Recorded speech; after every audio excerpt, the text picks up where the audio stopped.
اور آج 800 سال گزر گئے، ہند الولی سلطان الاولیاء غریب نواز کی حکومت ہم سب پر قائم ہے۔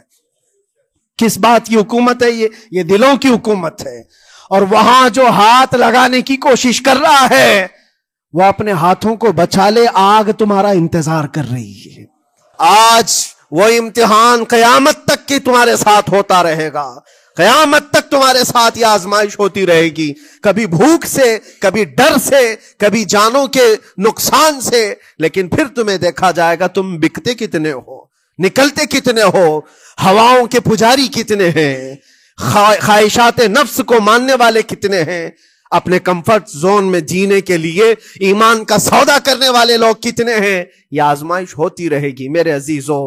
ایمان اس کا نام نہیں ہے کہ تم گھر میں آرام سے بیٹھے رہو گے اور کوئی امتحان نہیں ہوگا، امتحان تو ہوگا، آزمائش تو ہوگی۔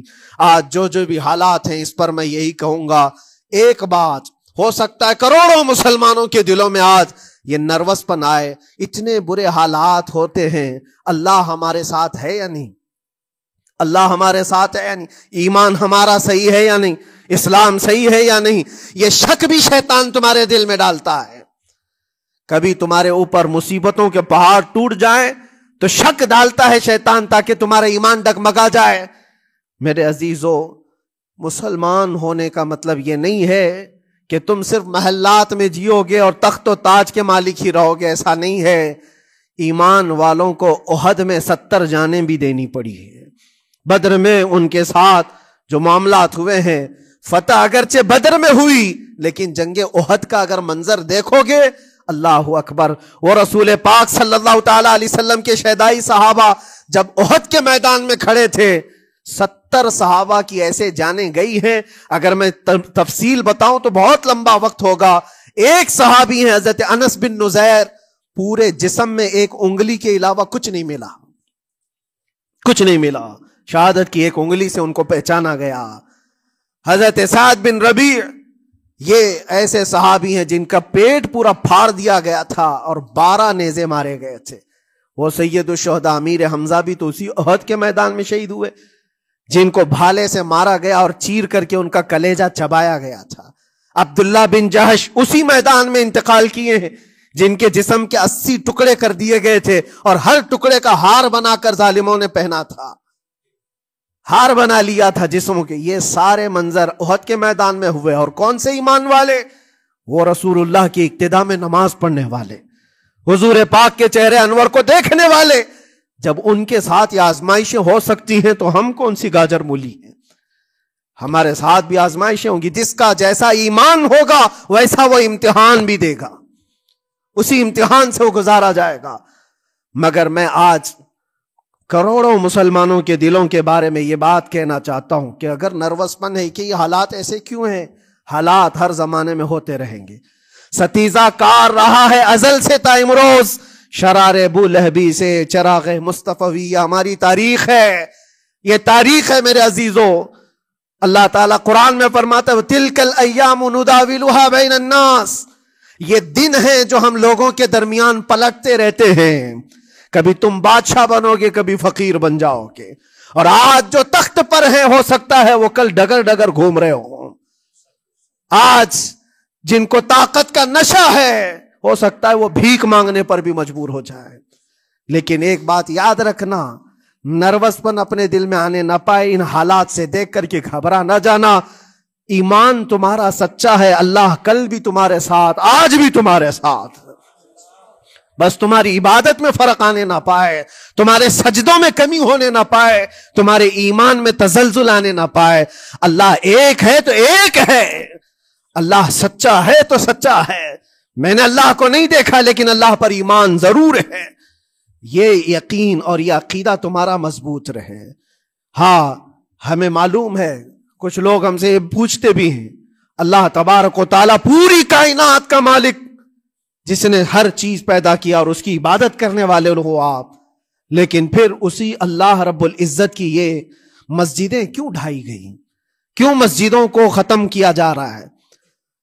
اللہ کے ذکر کو روکنے کے لیے طاقتیں پوری مسجدوں کو ڈھانے کی کیوں بات کرتی ہیں؟ پھر اللہ کچھ کیوں نہیں فرماتا؟ میرے عزیزو یہ کائنات ہے جس کو اللہ نے اسباب پر بنا کر بھیجا ہے اور تمہیں عمل کے لیے بھیجا گیا ہے. تمہارا عمل دیکھنا ہے تم کتنے پابند ہو, تم کتنے اپنی حفاظت کرتے ہو, تمہارے ایمان کی, تمہاری عبادتوں کی, تمہاری مسجدوں کی.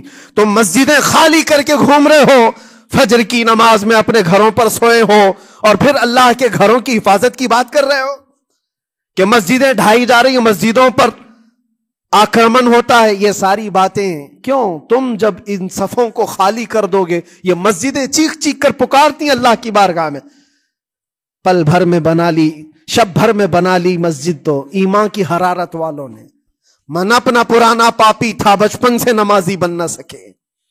مسجدیں بڑی بڑی شاندار بنا لینا اور اس کو آباد نہ کرنا, یہ بھی تو ظلم ہے.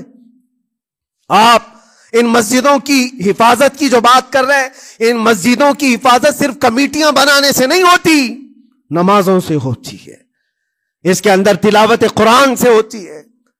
عزیزان گرامی, اور پھر یہ بات ان ظالموں کے لیے کہ اگر وہ ہاتھ لگا کر مسجدوں کو اٹھانا پھینکنا اس کو اپنی طاقت کا ذریعہ سمجھتے ہیں تو سمجھ لو تھوڑے دن کی بات ہے. اگر اسی کا نام طاقت ہے کہ عبادت گاہوں کو مسمار کر کے طاقت کے تخت کو بٹھایا جائے, تو یاد رکھنا بڑھتے بڑھتے بڑھتے تمہارا نشہ کہیں تمہیں فرعون نہ بنا دے. اور اگر فرعون بن گئے تو انتظار کرو, اللہ تعالیٰ بڑے بڑے فرعونوں کو صرف پانی سے ہلاک کرتا ہے. بہت بڑے بڑے نمرودوں کو اللہ تعالیٰ مچھر سے ہلاک کرتا ہے. وہ ابرہا بھی تو آیا تھا جو کعبہ ڈھانے کے لیے آیا تھا, ہاتھیوں کا لشکر لے کر آیا تھا, جس کا ذکر قرآن پاک میں الم تر کیف فعل ربک باصحاب الفیل. اے محبوب, کیا آپ نے نہیں دیکھا ہاتھی والوں کے ساتھ اللہ نے کیا معاملہ کیا؟ پورا ہاتھیوں کی فوج لے کر آیا تھا کعبے کو ڈھانے کے لیے. ہوا کیا؟ کعبہ کو ڈھانے کے لیے اتنی خطرناک فوج تھی اور مکہ والوں میں لڑنے کی اتنی طاقت نہیں تھی. اللہ کریم نے ابابیل چڑیوں کی ایک فوج کو بھیجا. ہاتھی کہاں اور چڑیا کہاں؟ کوئی مقابلہ ہوتا ہے؟ کوئی مقابلہ ہے؟ تصور میں نہیں آتا. لیکن رب تبارک و تعالیٰ کا ایک دستور ہے, بڑی بڑی طاقتوں کو چھوٹی طاقتوں سے ہلاک کرتا ہے. چھوٹی چھوٹی سی چڑیاں ایک ہاتھ میں تمہارے آ جائیں, ایک چونچ میں اور دو پاؤں میں کنکریاں لے کر آتی تھی, اوپر سے صرف وہ کنکریاں گراتی, ہاتھیوں کے پیٹ پھٹ جاتے اور آگ لگ جاتی تھی. اللہ تبارک و تعالیٰ کی طاقت کا یہ مشاہدہ, قوت کا ایک ہلکا سا اظہار جو مکہ کی ان وادیوں میں ہوا منا, اور اللہ تعالیٰ فرماتا ہے فَجَعَلَهُمْ كَعَصْفٍ مَأْكُولٍ. اللہ نے ان کو ایسا کر دیا جیسے کھائی ہوئی مرغی ہوتی ہے, نوچ نوچ کر کے کھا کر چھوڑی ہوئی مرغی ہو. پوری فوج کی حالت ایسی ہو گئی تھی. کعبہ مکرمہ کو ڈھانے کے لیے آئے, تب اللہ تبارک و تعالی ظالموں کو کس طرح سے نیست و نابود فرمایا. ہمیں یقین ہے میرے عزیزوں, اللہ تبارک و تعالی وہ ابابیل بھیجنے والا مولا آج بھی زندہ اور ہمیشہ زندہ رہے گا. وہ حی اور قیوم ہے, ہمیشہ سے زندہ ہے اور ہمیشہ زندہ رہے گا. لیکن تمہارا امتحان ہوتا رہے گا, تمہارا امتحان ہوتا رہے گا. اللہ کے نبی صلی اللہ تعالی علیہ وسلم کے لیے مدد آئی ہے تو اس کا مطلب یہ نہیں ہے کہ وہ صرف بیٹھ کر کے مدینے میں دعائیں کرتے تھے. نہیں, عمل کے میدان میں اترے بھی ہیں. صحابہ نے بھوک اور پیاس برداشت کی ہے. کتنے کتنے دنوں تک وہ ایک کھجور پر پورا دن گزارتے تھے. پیوند لگے کپڑے. حضرت ابو ہریرہ فرماتے ہیں ہم تو ایک جنگ سے ایسے واپس آئے تھے کہ ہمارے پاؤں کے پورے ناخن اکھڑ گئے تھے, پاؤں کے ناخن اکھڑ گئے.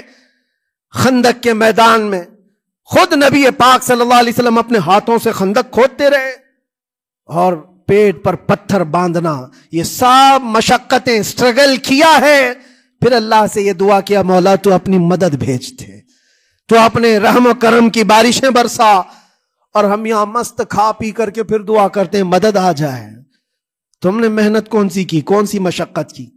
میرے عزیزو, اگر محنت و مشقت میدان میں اتر کر کرنے کا موقع نہیں ہے تو عبادتیں تو کرو اپنی پوری, اپنی نمازیں تو کمپلیٹ کر لو, اور اللہ کو راضی کرو اپنے گناہوں سے. اگر وہ غضبناک ہے تو توبہ کرو. اور جاتے جاتے یہ بات بھی میں عرض کروں گا کہ آج جن لوگوں کو ایسا لگتا ہے کہ یہ کھیل تماشا ہے، ایک بات یاد رکھنا، کسی مسجد کے ختم ہو جانے سے یا مومن کے کسی کے ہار جانے سے ایمان کبھی ہارتا نہیں ہے. ایمان ہمیشہ جیتتا ہے. تھوڑی دیر کی تکلیف تو مومن کو ہو سکتی ہے، لیکن اس کے ساتھ ایمان ہے تو ہمیشہ سر بلند ہے. اس سے بڑی کوئی کامیابی کیا ہے؟ ہم نے دیکھا ہے کربلا کی تاریخ میں جیتا کون ہے؟ دنیا کی نظر میں، اس وقت کی میڈیا کی نظر میں، اس وقت کے جو کتے ہوں گے ان کی نظر میں یزید جیتا ہوگا. لیکن قیامت تک ہر مومن کہتا ہے بادشاہ است حسین، بادشاہ است حسین. ایمان کی جیت ہمیشہ ہے، اگرچہ وہ ٹکڑوں میں بدل جائے، اگرچہ وہ 1000 ٹکڑوں میں ہو جائے. آج بھی پھریرا لہرا رہا ہے تو حسین اعظم کا لہرا رہا ہے. اسی لیے یاد رکھو، صرف تخت پہ چڑھ کر بیٹھنے کا نام جیت نہیں ہے. ابھی الیکشن بھی گزرا، کچھ لوگ نروس ہوں گے کہ ہم ہار گئے. اگر وہ ایمان والے ہیں، سچے ایمان والے ہیں، تو انہیں یاد رکھنا چاہیے جیت اور ہار صرف تخت حاصل کرنے کا نام نہیں ہے، دلوں پر حکومت کرنے کا نام جیت ہے. اور آج 800 سال گزر گئے، ہند الولی سلطان الاولیاء غریب نواز کی حکومت ہم سب پر قائم ہے. کس بات کی حکومت ہے یہ دلوں کی حکومت ہے. اور وہاں جو ہاتھ لگانے کی کوشش کر رہا ہے وہ اپنے ہاتھوں کو بچا لے، آگ تمہارا انتظار کر رہی ہے. آگ تمہارا انتظار کر رہی ہے. اس لیے کہ اللہ فرماتا من عادی لی ولیا فقد آذنتہ بالحرب، جس نے میرے ولی سے دشمنی کی میں اس کو اپنے ساتھ جنگ کا اعلان کرتا ہوں. اور اب تعالیٰ سے جنگ کرنے کے لیے تیار ہو. اللہ کے ولی سے مقابلہ کرنا چاہتے ہو، اللہ کے ولی کو چھونا چاہتے ہو، رب تعالیٰ فرماتا ہے جو اللہ کے ولی سے دشمنی کرتا ہے اسے میں اپنے ساتھ جنگ کا اعلان کرتا ہوں. ہے کسی کی ہمت و طاقت اللہ سے جنگ کرنے کی؟ تو جو یہ چاہتے ہیں کیڑے مکڑوں کی موت مرو گے، اس سے بھی خطرناک ذلیل ہو کر مر جاؤ گے. اجمیر معلی یہ صرف اور صرف ایک دھرتی کا نام نہیں ہے، اللہ کے ولی کی آباد کی ہوئی مقدس زمین ہے. اور ہم سنیوں کی آستھا ایسے ہے، امام اہل سنت فاضل بریلوی اعلیٰ حضرت فرماتے ہیں دنیا بھر میں جہاں دعائیں قبول ہوتی ہیں ان جگہوں میں سے ایک جگہ کا نام اجمیر معلی ہے، جہاں اللہ تعالیٰ دعائیں قبول فرماتا ہے. ہم اپنی آستھا ہی نہیں رکھتے میرے عزیزو، اپنی جان بھی حاضر ہے غریب نواز کے قدموں کے لیے. اس لیے میں کہنا چاہتا ہوں سرکار غریب نواز رضی اللہ تعالیٰ عنہ کے رکشک، یہ لوگ اگر یہ سمجھتے ہیں کہ مسلمان بکھر گئے ہیں، ٹوٹے ہیں، بکھرے ہیں، ان کے پاس کوئی طاقت نہیں، کوئی سیاست نہیں، اور ہم جس کو چاہیں آکرمن کر کے ختم کر دیں، ہو سکتا ہے ہم سب کو مار ڈالو تمہاری طاقت کے ذریعے، لیکن وہ غریب نواز ہے. اپنے باپ داداؤں کی تاریخ یاد رکھنا، پوچھنا، جو غریب نواز کو اٹھانے کی کوشش کیا اٹھ گئے ہیں، اور وہ دھرتی پہ آج بھی آباد ہے. انشاءاللہ قیامت تک اجمیر معلی چمکتا رہے گا. سرکار غریب نواز رضی اللہ تعالیٰ عنہ کے آستانے سے جو فیض بٹتا ہے، اپنے اور غیر سب وہاں سے فائدہ اٹھاتے ہیں، سب لوگوں کو برابر فائدہ اٹھایا جاتا ہے. اسی لیے میرے عزیزو، یہ آزمائشوں کے دور میں میری صرف ایک ہی گزارش ہے، اپنا ایمان مضبوط کرو، اپنا ایمان مضبوط کرو. جیسی بھی مصیبتیں آئیں، طاقتیں آئیں، تمہارا سجدے سے سر دور نہ ہونے پائے، اللہ سے غفلت ہونے نہ پائے، تمہارے ذکر و اذکار میں کمی ہونے نہ پائے. مسجدوں سے دور بھاگنے کی کوشش نہ کرو، واپس آ جاؤ، اللہ کی رحمت قریب ہے.